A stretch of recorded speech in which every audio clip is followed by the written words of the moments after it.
Welcome to Off Grid with Dave and Sonya. I'm Dave, and today we're going to see how much power it takes to charge this portable power bank. So let's get started. So this power bank has a solar panel on it. It's a 1.9 watt solar panel, and I'll put a picture up here. But it says it's a 26,800 milliamp capacity, but it also has the wireless charger for some of the cell phones out there. It's got a flashlight on it, and I drained it down to a point where there's a little bit of power left. It's just one bar, but it's right on the edge where it stops charging my phone, so it's pretty much as low as it's going to go. So we're going to measure how many watts it uses with this little USB watt meter. It's similar to the kilowatt meter, but it runs on the USB ports. So I have one of the cell phone wall chargers. This one has two ports on it. We'll plug the USB meter into one of them. I just reset it.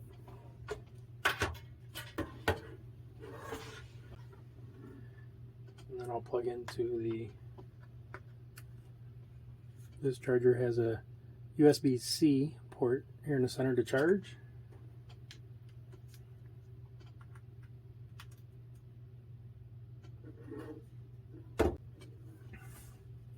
And it shows the 4 bars blinking, so we're charging.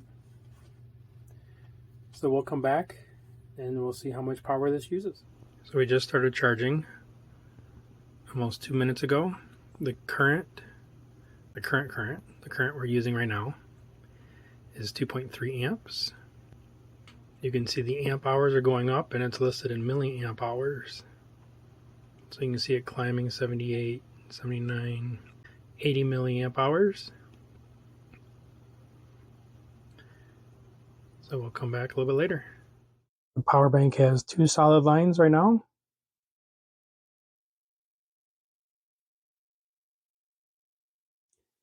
And the display says we've used 5,474 milliamp hours. And it's taken 2 hours and 24 minutes so far.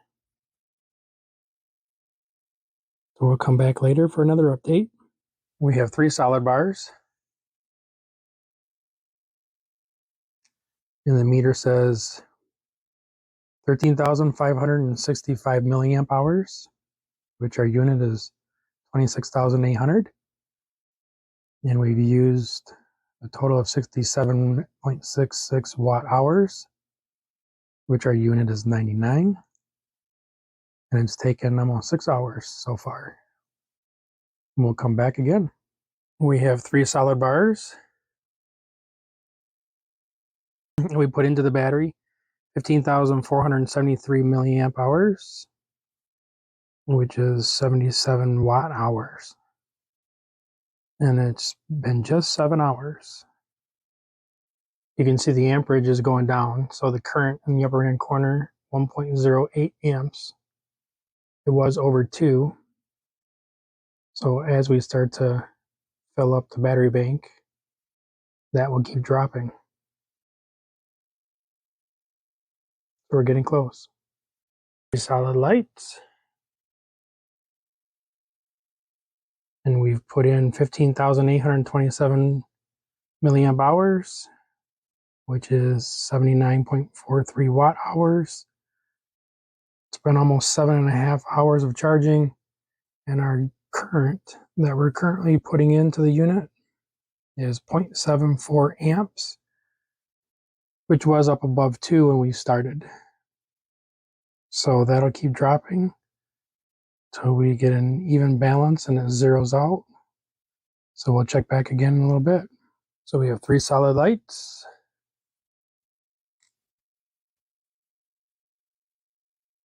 And we've put 16,231 milliamps into the battery bank.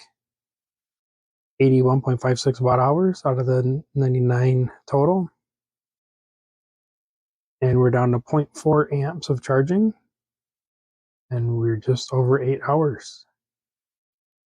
So if I didn't get it completely dead before we started, The 81 may not go all the way up to 99, and the 16,000 may not go all the way up to the 26,000. But we will be able to tell when we're fully charged when the 0.40 amps is 0. That might take a long time to get to exactly 0, so we might stop at 0.1, 0.2. We'll see. As long as we keep making progress, we'll keep checking back. We now have 4 solid lights.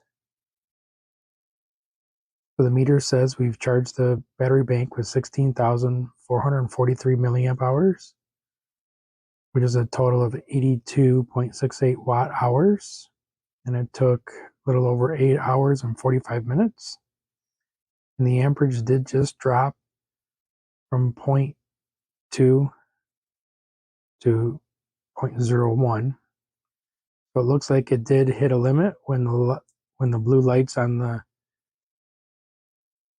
power bank went solid. The amperage stopped, so it quit charging altogether. So the power bank is fully charged now.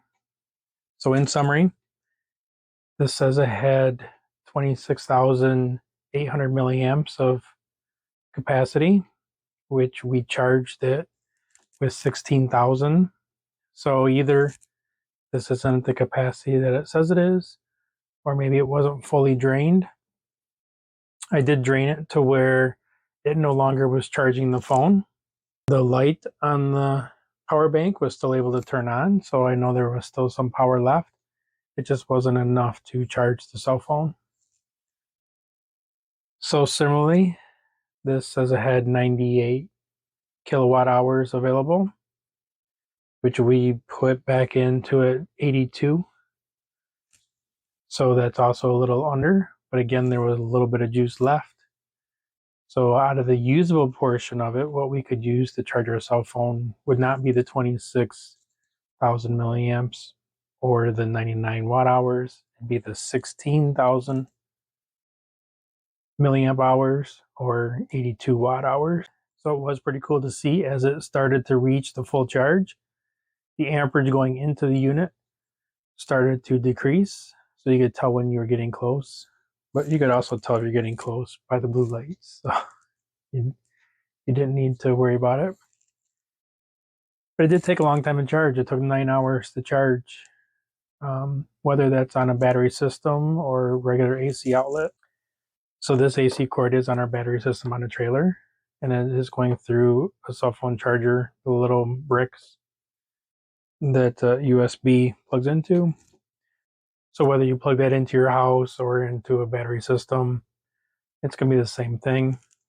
My smallest Bluetti that I use in some of the other videos has 268 watt hours available. I only used 80, so I could charge this with my small Bluetti. I could charge it 3 times.